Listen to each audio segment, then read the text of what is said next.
Pay for the cheap room and leave."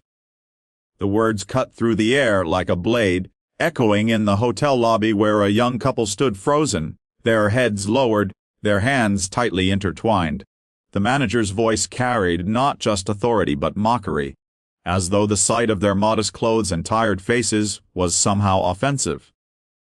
The lobby, filled with polished marble and golden chandeliers, suddenly felt like a stage, with strangers watching the humiliation of two souls who had only come seeking shelter.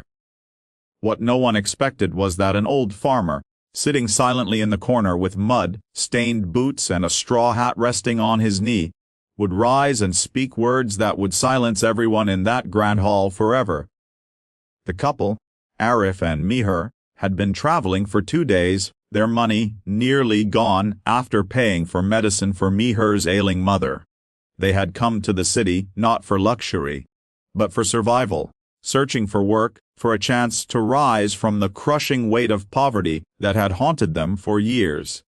Exhausted and hungry, they had stumbled into the hotel, hoping for just one night's rest in the cheapest room.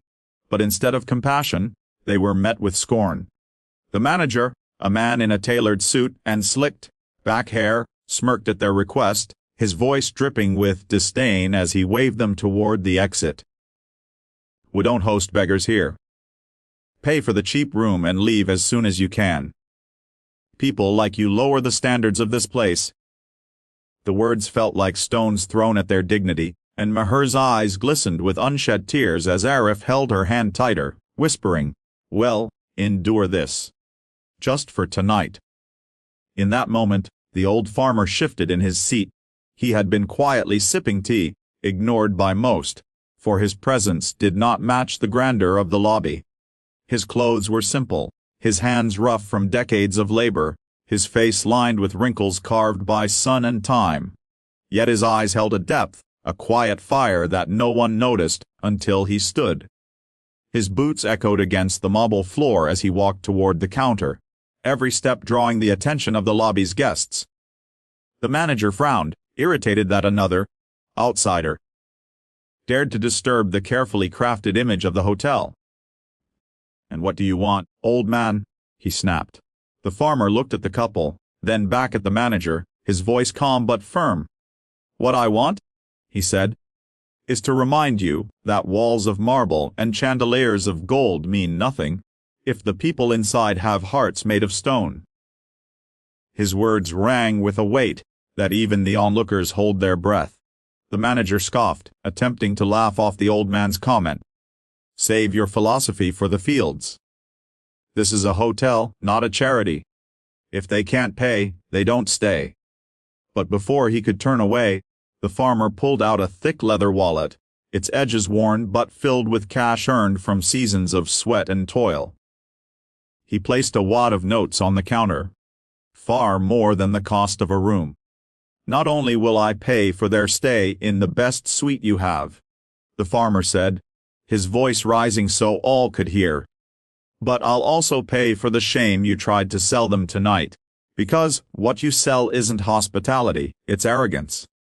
The lobby went silent, the smirk on the manager's face vanishing as whispers spread among the guests. Arif and Meher stared in disbelief, their eyes filling with tears not from humiliation, but from the unexpected kindness of a stranger who had seen their pain. That night, instead of a cold, cramped bed, the couple found themselves in a suite they never imagined touching in their lives.